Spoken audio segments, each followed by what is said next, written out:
firefighter/EMT here. Here's my top 3 horrifying experiences. 3. EMS call for unknown EMS call for an unknown age female with some sort of problem. Husband is upset when we get there and simply says, "She's downstairs." We go in this basement of this amazing house on the water, and once downstairs we see nothing. Just then one of my crewmates goes, "Whoa!" The rest of us turn around and see this little Asian woman hanging from the basement rafters. Would have liked a heads up on that one by the husband. Scared the crap out of us. She was DOA and had likely hung herself a while before her poor son found her. Number 2. A few months ago, I was dispatched to an obvious death EMS call for a male found deceased by a friend. We get there and find this dude naked and bent over a couch with some sort of wearable garment that spreads his ass apart. There are, quote, toys all around. He's clearly dead. I don't even want to know what happened there. Turns out, he was a server at one of my favorite Mexican restaurants, and someone I knew of.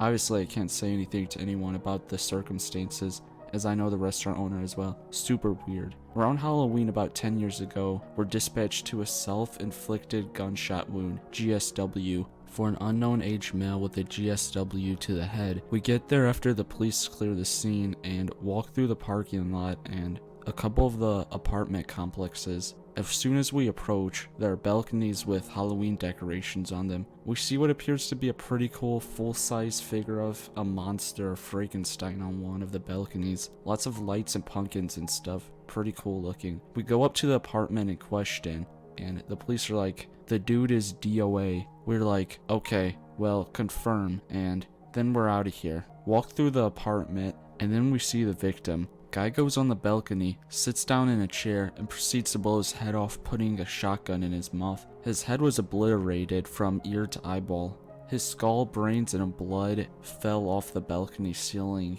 and then splattered all over the parking lot. It was disgusting. Turns out that really amazing Halloween decoration we saw coming in was actually this dude. On the way down, we then really noticed all the pieces of skull, blood, and brains all over the cars and asphalt. It was unreal. We all return to the quarters, the station, and about 2 hours later my engine company gets dispatched back to the scene for a, quote, washdown. The police would sometimes call us back to do a gross recon of a bloody scene by simply hosing the blood and debris away. We don't do that any longer, fortunately, though.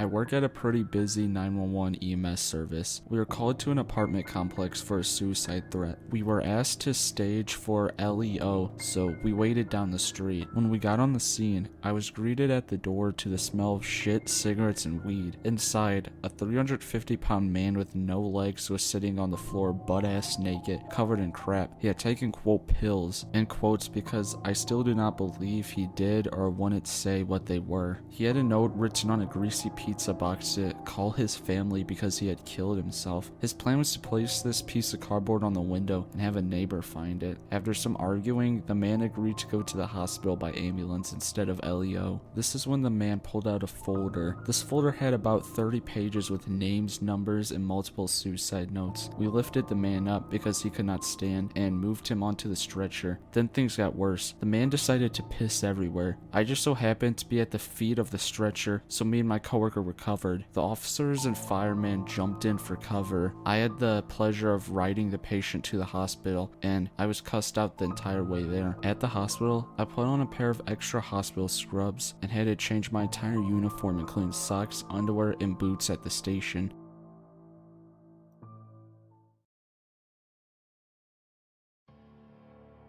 My first night of clinicals was terrible. Our first call was to a guy who had accidentally stabbed himself while high. While my two mentors were stabilizing his wound, I began taking his medical history. I asked if he had a history of HIV or AIDS or any other STI, and he suddenly started yelling at me, calling me a nosy bitch. He then swung at me, and one of the guys I was with blocked the punch and took him down. It happened so quick it took me a while to process what took place. Thankfully the cops were already there and getting a report, and the wound was superficial, so the officers arrested him for drugs. Next call was to a death by overdose. I'll never forget how bloated the body was and how much foam was coming from their mouth. The last call we ran was a preterm birth. We rushed to get to the house, and when we got there, we found a barely 13-year-old girl screaming in pain. She was covered in blood and way too far along to transfer her to the hospital. After only 10 minutes, the baby was out, but with a amniotic sac still intact. Well, the two guys I was working under freaked out, so I had to be the one to break the sac open and pull the baby out. I tried to stimulate her and ended up attempting CPR on a stillborn while the mother was screaming, my baby,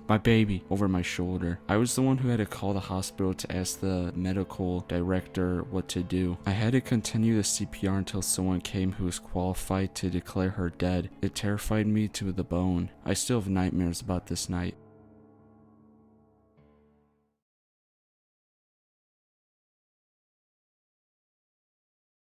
To preference this story, I'm a paramedic and I have been for about 10 years. Working in emergency medicine, you get to see the weirdest and worst of people, so it's not too uncommon to have these types of stories.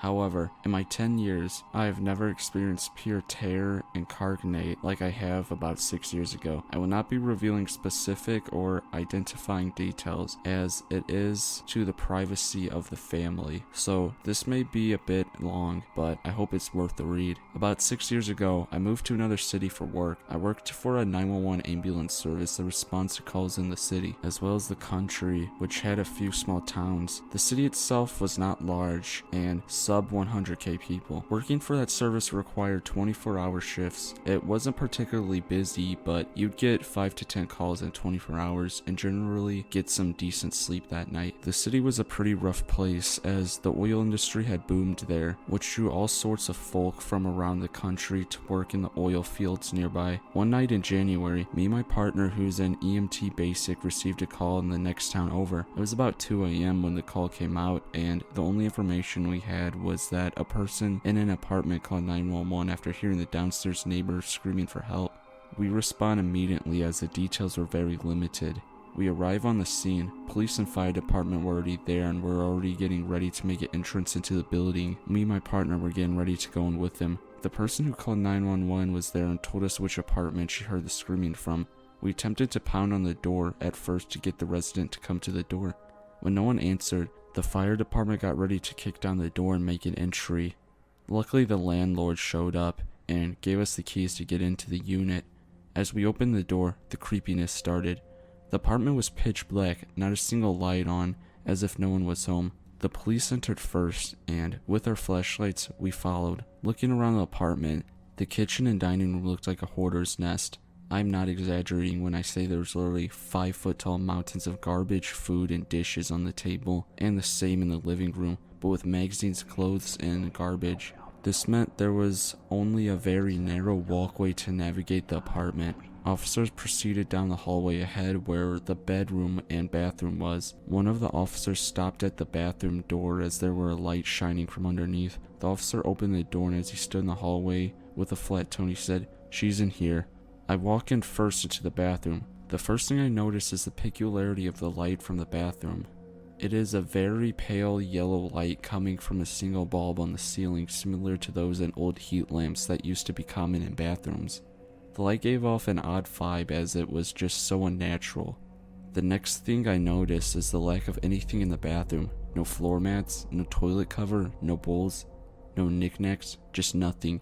Empty, except the vanity, which contained the sink. On top, in the bowl of the sink, were approximately 20 to 30 makeup bottles piled over. Some were open and leaking, causing there to be powders and liquids everywhere. The last thing I noticed was the body of an elderly woman lying naked in the tub. As I walk closer, I can see her lying in her side, nearly in a fetal position. Her skin is so pale, and there's about 8 inches of water in the tub. Looking at her face, her eyes are closed, and her head is against the bottom of the tub, with her mouth and nose completely submerged underwater. My partner steps in behind me. He suggests we call the coroner and inform them of the body. 2 officials pile into the bathroom behind my partner, so there's 4 of us in this tiny bathroom, with me next to the lady in the tub. With me being who I am, I decide to do my diligence and at least make sure the lady is dead. I kneeled down next to the tub and reached my arm and put my fingers on her neck and attempted to check for a pulse. In an instant, without warning or the slightest hint of movement, the woman springs up out of the tub with the speed of a cat in water. The only reaction I was able to manage was just to stand up as quick as possible, and I just stood there staring at her. She stared back at me, eyes as wide as they could be. She then started screaming at me. She attempted to cover herself with her hands as best as she could while sitting in the water still. I quickly look around and notice everyone else who was in the bathroom with me bolted out of there, not a single soul in sight. I try to steel myself and try calming the lady down, telling her who I am and why I was there. She denied screaming and told me she does this every morning as she has some kind of joint condition and soaking in warm water helps ease her joint pain. Now at this point, I have my doubts and I have to question the woman's sanity. I question her regarding self-harm and address what potentially could be interpreted as suicidal behavior. She denies all of it. The next step is to determine her mental capacity to ensure she is in the right frame of mind to make reasonable and appropriate decisions. She answers all my other questions appropriately, and at this point, per the law, she is able to refuse any and all care as she is mentally sound. I ask her if she will at least allow me to check her vitals so that I can be sure that she is healthy and I can add it to my report. She angrily refuses and tells me to get out of her house, which she has the right to. I acknowledge and leave her a sign of refusal of service form. As I leave the bathroom, my partner and the 2 officers that were in the bathroom with me, along with 2 other officers and firefighters that were waiting in the apartment, are just staring at me with eyes wide and gaping mouths, speechless. I don't say a word and we all leave the apartment. Once we all go outside, I had the most uneasy, uncontrolled fit of laughter. My partner and the officer started laughing too. I thought I might have shit myself. My partner told me later that all he remembers is seeing her move, hearing me say, "Oh shit," which I don't even remember, and running out of the bathroom. I wish I could say I never saw a lady again, but that would be untrue. If you all enjoyed this and want to hear part 2, let me know. Part 2. This one should be a bit shorter since you already have the backstory. Like I said after this call, I was able to laugh about it once my heart stopped racing. I figured I would have never have seen the lady again, and that gave me comfort. I told the story several times to family and friends and coworkers just because of the sheer shock value. This part of the story I've only told a couple of people because most probably can't stomach it. So be warned, about 3 months after the first call with the bathtub lady, I'm working with another EMT basic partner, not the same one as before, but he is well aware of the story. So the day's going by like normal and nightfall comes. I'm hoping to get some sleep as generally the night is a little calmer. Each of our stations have a few bedrooms with twin beds to allow us to sleep somewhat comfortably. I take off my boots and lie down and doze. I always keep my radio turned way up and right by my head so I can wake up if we get a call. Sure enough, tones drop on the radio and I wake up. Looking at the clock, it's around 4 a.m. Radio traffic requests the ambulance for a welfare check on an individual who has not been seen for a while. Me and my partner get up, put our boots on, and start responding to the address. As we get closer, I start recognizing the area. Before I even see the building, I tell my partner, I swear to God if it's the same goddamn lady. He just laughs and we continue. As we pull up on the scene, sure as shit, same freaking building. At this point, my heart starts to race again. A few officers are already on the scene. As I get out of the ambulance, one of the officers comes up to me and tells me, "The lady we are here for has a friend that works at the gas station nearby. The friend told 911 that the lady usually comes and visits him every day, but that the friend hasn't seen her in a few weeks." The officer tells me there is an odor coming from the apartment complex too. If you work in EMS or have been around such, you know what that means. If not, then I won't spoil it just yet. I asked the officer if she is familiar with the person or has heard the story of the last encounter. The officer tells me she has not, but her 2 coworkers behind her were on the original call with me and are smiling, but not saying a word. I tell the officer who the person is and our last run-in with her. The officer raises her eyebrow a bit and says, okay? As we approach the apartment complex yet again, as I open the main door, you can immediately smell the quote odor permeating throughout the entire complex. We walk downstairs to the door of the lady's apartment. I bang on the door a few times and shout, "Ambulance!" No response. Officers bang on the door. No response. We try to get a hold of the landlord again to give us access, but he is unavailable. Over the radio, I request the fire department, and we request them to bring a door spreader. The fire department arrives, and they come downstairs and set up the door spreader. If you don't know what a door spreader is, it's the tool that fire departments place between the two door jambs and use a lever to start pressing the door jambs apart, freeing the latch from the door frame so we can get in. As I finally get the door open, that awful smell spills out of the apartment. Same thing as last time. Pitch black in the apartment, piles of garbage all around the apartment 5 feet high that barely allows you to move around. Though this time, it's a bit different. There are thousands of flies buzzing around. Again, the officers enter first, with us following with our flashlights. One of the male officers gets down the hallway to the bathroom, opens the door. He looks back at me, shakes his head, and continues forward. My EMT partner, who is pretty new, is right behind me. I turn to him and tell him to wait in the hallway and that I'll let him know if I need him. I was trying to be nice and spare him. The officer continues down the hallway toward the bedroom. At this point, the anxiety is increasing because now we are in uncharted territory, and once again, I have no idea what we are going to find. The officer eventually makes it to the bedroom. I see him shine his light into the bedroom, then uses the bend of his elbow to cover up his mouth and nose. He waves me over. As I walk to him, the smell only gets stronger. I peer in the bathroom with my flashlight, and that's when I see her. The bedroom is set up so the bed is right in the middle of the room, with the head pressed against the wall. The floors are littered with clothes, magazines, books, food, and garbage. At the foot of the bed, there are 2 large 4-foot tall piles of random shit. At the base are probably 4 feet in diameter. Yeah, I know it's hard to visualize. In the tiny space between the 2 huge mounds, in the foot of the bed lies the bathtub lady. Now, this lady is a very small old lady. When I saw her for the first time, she maybe weighed 90 pounds. She is also a white lady. Stunned for a moment, I stand there next to the officer and just look.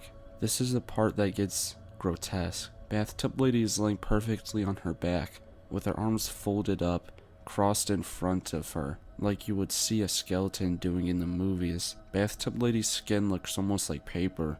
It is dried out and shrunken, turning black and rotting. The level of decomposition from her is one I haven't seen before. Her hip bones were visible where her skin had cracked. Her kneecaps were coming through her skin. A few ribs were just barely visible, poking through the skin on the sides of her upper abdomen. Her hair was beginning to fall out. Her lips were gone. Her eyes were gone. I got a bit closer to look. All I kept thinking was, if you wake up, this officer's probably gonna draw and shoot you in the head. I walked a little closer to look. She was almost perfectly preserved like a mummy. There was nothing left of her eyes. The sockets were completely empty with the exception of maggots crawling through the sockets. From behind me, I hear a couple quiet, muffled gags. I walk back out to my partner. I tell him, "Sorry man, but we need the body bad and you need to help." Everyone walks outside to get some fresh air. The officer that was in the bathroom with me gagged a few more times outside, but luckily didn't vomit. The one good thing about this is we had recently been given these really nice PAPR receptors for a recent Ebola outbreak. My partner grabbed the body bag and I grabbed the PAPRs. We put our gear on and walked back inside. The officer that was with me, like a fucking champ, came back inside as well without a receptor and held the flashlight for us. Me and my partner had spent 10 minutes just clearing out the trash, so we had enough room to put the body back down next to the bathtub lady. Once we got enough room, the sketchy part came. If you ever seen a body with the amount of decomposition, it was brittle. We attempted to move her over as carefully as we could, as not to break anything. However, when we attempted to move her, she was stuck. I couldn't figure out what was going on. I was at the head, my partner was at the feet, trying to move her over. I put my arms down her back and neck to support the head so it wouldn't break off. I got down to look as I lifted to see what we were getting stuck on. As I lifted, I saw it was already too late. As I lifted, the skin on her back was stuck to the carpet, so I lifted and started peeling off her ribs and spine. We had no other choice as we were unable to cut the carpet at this time. As we lifted her up, all of the skin came off her back and stayed stuck on the floor, almost like some sick chalk outline, which is when I saw it.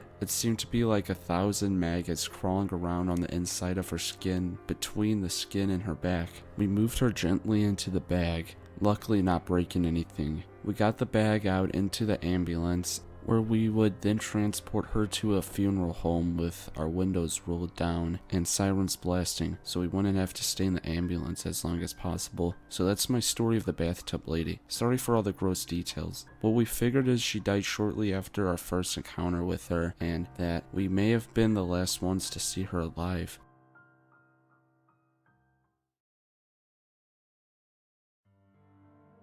Recently, I've become a qualified paramedic.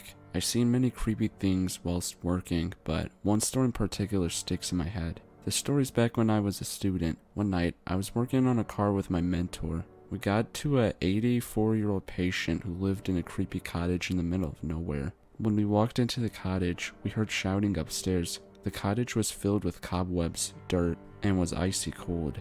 We went up and saw that she sat up on her bed with her eyes wide open. We obviously asked a lot of questions, why we called, etc. She told us she could see dead children climbing up the side of her cottage on ladders. She then said she would not lay down back in her bed because there was hundreds of spiders crawling all over it. My mentor and I were extremely creeped out at this point, but the next thing that happened will still be with me for the rest of my life. The woman started waving behind us. We both looked and there was no one behind us. The woman started shouting and screaming, and when we could finally calm her down, she said a little girl with a rope around her neck was hanging there. This job will forever stick with me. I would like to hope it's just a water infection causing the confusion, but who knows.